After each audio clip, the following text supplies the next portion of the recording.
खरंच निसर्गापुढे आपण काहीच नाही. लोक शहरात लाखो कमवतात पण हे सुख नाही कमवू शकत. हॅलो फ्रेंड्स, जय शिवराय.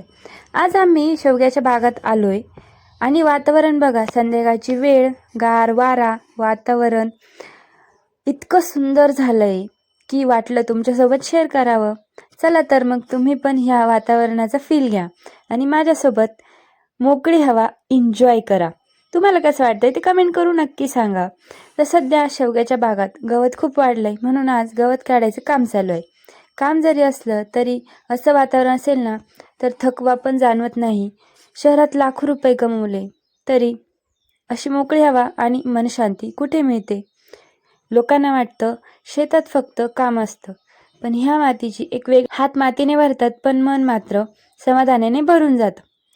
हा मातीचा सुगंध, सायंकाळची गार हवा आणि निसर्गाची शांतता, यापेक्षा अजून काय हवं माणसाला. प्रत्येक दिवस माणसाला नवीन काही शिकून जातो, कधी उन्हात कधी पावसात. असंच या मातीसोबत आयुष्य पुढे चालत. आमच्या शेवग्याच्या बागाला ह्या वर्षी लेटच शेंगा लागल्या. तर तुम्ही बघू शकता की मी इथं गवत काढते आणि गवत काढताना काही बोर वगैरे होत नव्हतं, कारण की एवढी गार हवा होती, वातावरण एकदम छान होतं. आणि आता सध्या तरी पावसाचे दिवस आहेत पण पाऊस काय पडेन असं झालंय. पण वातावरण एकदम छान होतं सायंकाळच्या वेळेस आणि दिवसभर खूप जास्त ऊन पडतं. तर त्याचं काही नाही, पण संध्याकाळच्या वेळेस एकदम भारी असं वातावरण झालेलं राहतं. तर थोडंसं काम करावं म्हटलं, त्यामुळेच आम्ही गेलो. शेवग्याच्या झाडाला बघा किती हिरवीगार पालवी फुटलेली आहे आणि फुलं आलेली आहेत. तर तुम्ही इथं बघू शकता की एकदम गार हवा सुटलेली होती आणि हे नवीन नवीन जे फुलं आहेत ते येत आहेत शेवग्याला. जमिनीवर एवढी हिरवळ आणि वरती बघा ढग किती छान. एवढं सगळं गवत काढायचं अजून पण बाकी होतं. तुम्ही बघू शकता आमच्या बागात खूपच जास्त गवत झालेलं आहे. त्याच्यामुळं की आम्ही डायरेक्ट फ्लोटिंग पाणी लावतो शेवग्याला, त्यामुळेच एवढं सगळं गवत होतं आमच्या बागेत. आणि मला डोक्याला मोगऱ्याची फुलं लावायला खूप जास्त आवडतं, त्यामुळेच मी इथं लावलेले होते, तुम्ही बघू शकता. आणि हरळ बघा किती जास्त हरळ झाली. आमच्याकडे या गवताला हरळ असं म्हणतात, जी की खूप जास्त पांगती आणि मी तेच काढत होती. हा आहे आमचा मोती, कसा झोपलाय पहा. मी पण कुठं गेली तर लगेच माझ्या मागं राहतो. मुक्या जीवाचं प्रेम पण किती निरागस असतं ना. कधी कधी वाटतं माणसांपेक्षा हेच जास्त जीव लावतात. काम करता करता हे मधाचं पोळं दिसलं. निसर्गाच्या छोट्या छोट्या गोष्टी बघून खूप छान वाटतं. किती सुंदर रचना केली आहे मधमाशांची. खरंच निसर्गापुढे आपण काहीच नाही. तेवढ्या छोट्या छोट्या फुलांमधला पराग गोळा करून आणि एवढं मोठं मधाचं पोळं बांधतात. थेंब थेंब तळे साचे यालाच म्हणतात बहुतेक. तर त्या मधमाशा उठून गेलेल्या होत्या आणि त्या इथं येऊन बसत होत्या. तर तेच हे आहे. या वर्षी अजूनही शेतकरी पावसाची वाट बघतोय.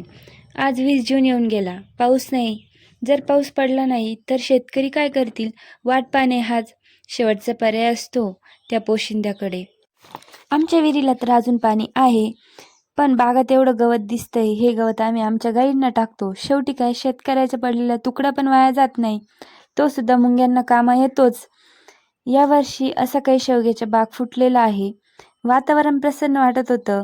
तुम्हाला आवडत असेल तर लाईक नक्की करा.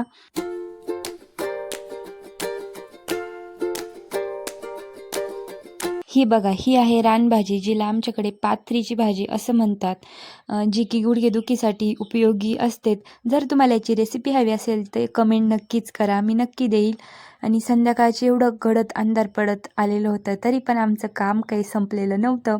काम हे चालूच होतं आणि खूप छान वाटत होतं. म्हणजे उन्हात नाही का करू नाही वाटत, पण तसं नाही. संध्याकाळची वेळ होती, पावसाचं वातावरण पण झालेलं होतं, पण पाऊस काही पडत नाही. पण पावसाचे वातावरण जेव्हा होतं ना तेव्हा एकदम छान वाटतं गावाकडे. तसं तिथं वाटत होतं आणि ढग वगैरे खूप छान आलेले होते. तुम्ही बघू शकता. तुम्हाला जर आवडत असेल तर एक लाईक आणि सबस्क्राईब नक्की करा.